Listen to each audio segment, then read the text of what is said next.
to our journey to green pastures. I'm April Hill. And I'm Anthony Hill.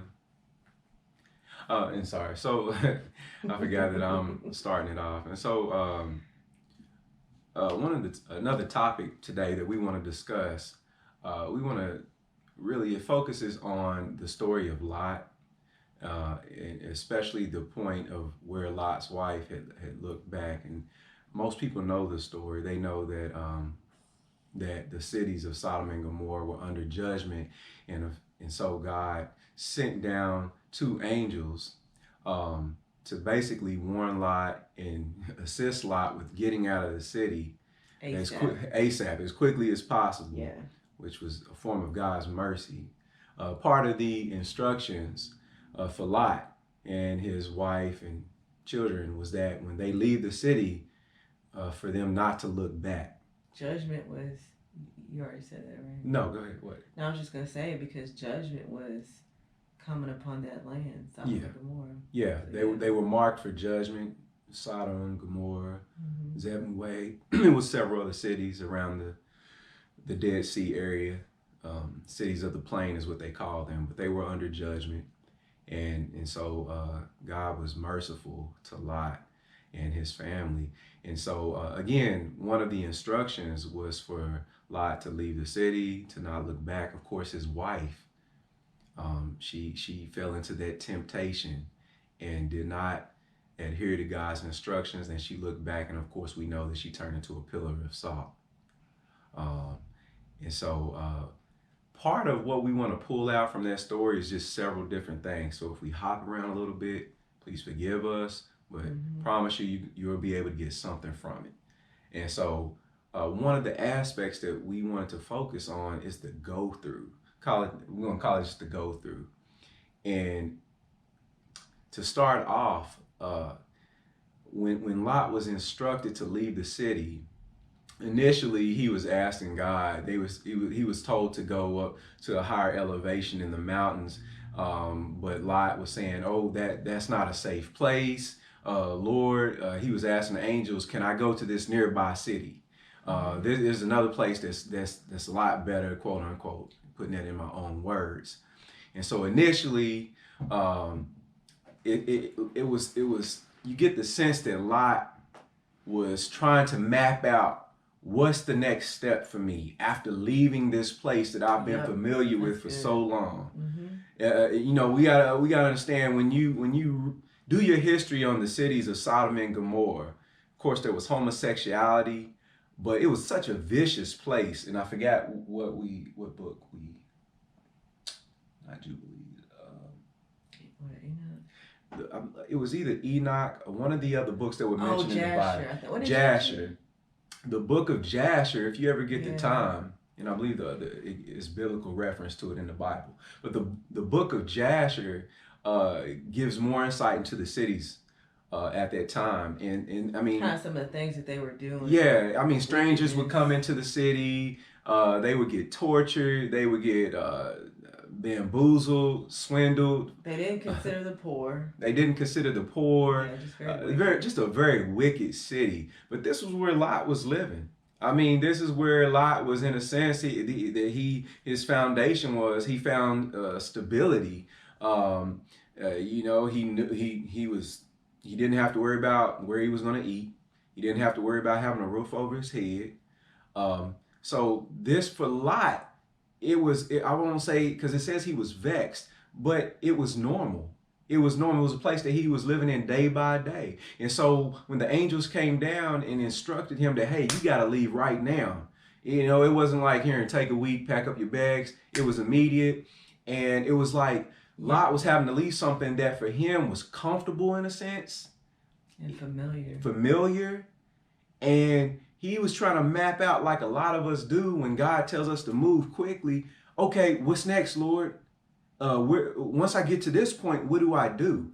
And so again, Lot was. We get the sense. You can get the sense when you're reading the story. He's trying to figure that out. He's trying to plot that out.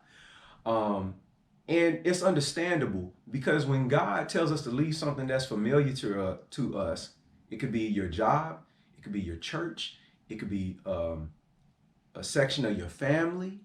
It could be whatever it is that God's telling you to leave. It can be very uncomfortable during that transitional part, that transitional time, because you may know that, okay, God wants me to go to point A, but he may not have told you what comes next after that. You just know that I got to get to this higher elevation. You just know, okay, God's calling me to go higher. Okay, Lord, I'm higher. What do I do now? And that's the point of testing a lot of times for us, because it can incorporate patience and time and patience. And when we have to endure the waiting period, when we're allowing God to lead us and guide us, it can purge to the surface some things that we didn't even know about ourselves. We may find that we don't have as strong a faith as we thought we did when we're having to wait on God to tell us what's next, what to do, when we're uncomfortable. I'm sorry, and go ahead. No, I was just thinking about, and the hardest part is that, you want to take matters in your own hands. So with that situation, you're completely dependent on God. And we think about the children of Israel when they were brought out of the land of Egypt, and God had brought them into the wilderness. They were completely dependent on God. They had to have a faith and trust that God was going to provide for them, that he was going to, provide water and food and so forth.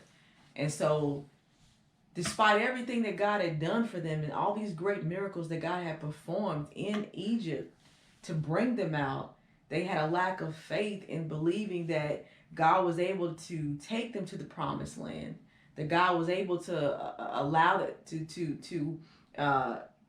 to overcome the giants and these types of things.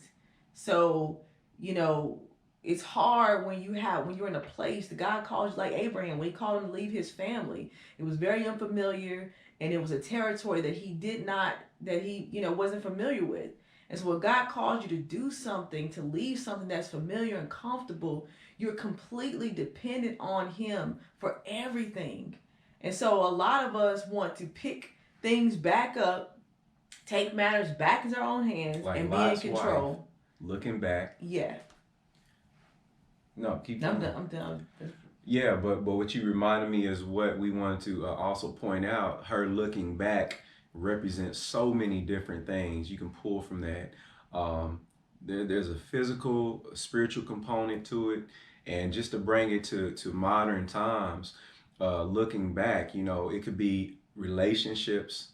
It can be, okay, you know what? Yes, I left, but I miss them.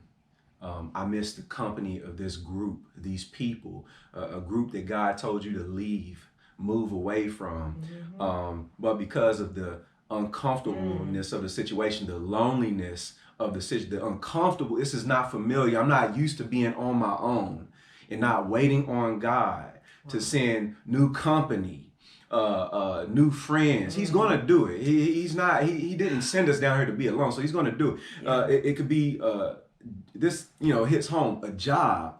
Man, this is uncomfortable. I was making good money, man. I mean, he told me to leave, and people think you're crazy. Yeah, and that's another thing. You got to be crazy. Oh, man, you know how much you was, man, don't nobody do that. The norm is that, man, when you get something like this, you never leave it. It's just too good. God can't do better than that. That's kind of the mentality. Yeah, that's the highest. Yeah, that's the highest. And so, what's so uncomfortable in this place is that people think you're crazy. Can play on your mind. And let me say this, a lot of you all, ourselves, are in this situation right now. I know it because I think about Cayman. Because even in his relationship, how God called him out of it, and how he was thinking about, he was saying, should I, and I said, and so a lot of us are in this place, and God is saying, just like Lot's wife, don't look back. Don't look back. It may feel crazy. It may feel like, you look crazy to other people. It may feel like you feel uncertain and you feel like, where am I going? Am I making the right decision? But you can't look back. keep moving forward. I believe in God. You can't put God in a box and say he operates like this every single time. But God has shown that sometimes he'll bring you right to the brink, like right to the edge, where you're like, there's nowhere else to go. Just like you said with the children of Israel. Yeah. So the area that the children of Israel were led to is called Nuweiba Beach. It's right across from Saudi Arabia. That's the crossing point over to get to Mount Sinai. If you Google it, it's shut in by the mountains. So they were shut in, just like the word said. Geographically, it's all there. And the only way back is through this little narrow winding thing called the Wadi. I think it's called a Wadi. So you can clearly see that the Egyptian army was in front of them. The Red Sea was behind them. There was nowhere literally to go. He brought them right to the brink of, Lord, Moses got to be crazy. He brought us out here to drown in the sea or get killed by these Egyptians. And that's what God will do, just to increase your faith. Because he knows you're going to question it. He knows, but it's all to increase your faith. Yeah. And right at the brink, a pillar of fire halted the Egyptian army. And the power of God opened up that Red Sea, showing the land bridge that was right up under the water, right at the right spot. If God moved it over maybe 10 miles too far to the right or to the left, the ocean would have been too deep. They would have fell into a canyon. But it was right at the right spot. There was a land bridge that God revealed through the pathway through the ocean that got them right across over to the other side of what was Midian, which is modern day Saudi Arabia. It's a real place. And so that's what God does for us. He opens up that land bridge for us right at the brink of nowhere else to go, just to show us that he's God. Yeah, that's what I was feeling in my spirit. God said, I'm God. He said, I'm God. He said, is there anything too hard for me? God knows exactly what he's doing. And he has to have a people that is going to be sold out completely for him, that's going to be sold out and trusting him with everything that they've got. You can't reserve anything for yourself. You have to have a complete trust in God. And so this is why this test is so important in your life, because you have to understand that, listen, just like that, God can change things. God can release things just like that. He can open up the windows of heaven, and just like that, everything that you need, God can do. He commands the heavens and the earth. That's right. He created the firmament above. He holds the waters above us and below us. He's orchestrated the whole thing. Yes. At just one command, he could open up the floodgates of the firmament and flood the earth again if he wanted to. He holds all power in his hand. And so it's nothing, literally, you hear this before, there's nothing too hard for God. And I'm speaking again to ourselves. These are things that we go through that, together and individually. But it's a test of faith, and it's to increase your faith. Because God wants to take us to that next level of belief. And he does that by showing his hand. And so, but there has to come a time where we stop questioning, where we stop doubting, because that's what the children of Israel did. Even after the miracles that they were shown, they still doubted, they still questioned, they still ran back to what was familiar, building the golden calf, and etching the calves, and it was several calves they were worshiping, but they built the golden calf. Ultimately, they reverted back to what was familiar, what was comfortable. They went back. Yep. And just like Lot's wife, they went back, they looked back, and they paid dearly for it. And that's the thing. You have to, the testing, the place that God has you in, you have to that's why the word says, I think it's in James, I think it's 2:4 or 1:4, but you have to let patience have its perfect work in your life. I think it's 1:4, but you have to let patience have its perfect work in your life. I think it's 1:4. And you hit something on the head again. Once again, the test for the children of Israel was that period of waiting, of patience, because once they got to one point, they had to wait again. Then they had to wait again. Moses was on the mountain getting the commandments from God. There was a waiting period. Ultimately it was a test for them. They didn't even know it. And once again, it purged to the surface what was in their heart, their mind. And what was there was, it was Egypt. Yeah. So we cannot return back to Egypt, whatever that Egypt may be. Yep, there you go. Once God calls it, and he's so merciful. Yeah. He's so good. There's so many times we've looked back. Thank you, Father. There's so many times because God knows. He knows how the modern times that we're living in. He knows how we're being bombarded with so many things that has us in our own emotions. And we're in a time of the luxuries of life have made us so comfortable. And so any little thing that throws us off our rocker, we're ready to look back. Okay, this is uncomfortable. Exactly. Lord, I don't think you told me this. But let me say this, but God, this is a vital, crucial time because God's doing a new thing in this earth and he wants you part of it. And we're going to talk about that maybe the next time. But the point is that he's very serious about that because, it cost Lot's wife. She turned into a pillar of salt because she did what? Look back. And even the children of Israel, because of their lack of faith, what happened? It cost them 40 years to wander in the wilderness. So there is a point where God's saying, okay, enough is enough. I told you not to look back. And so this is very vital because what God is doing is we are crossing over into the new things of God. And God is equipping his people in this season. Just as Abraham. As it was the crossover. Just as Lot, it was a movement. Yeah. And so here's the thing. You have to let patience, you have to let the test, you have to let everything that God is allowing you to go through, you have to allow it to have its perfect work in you.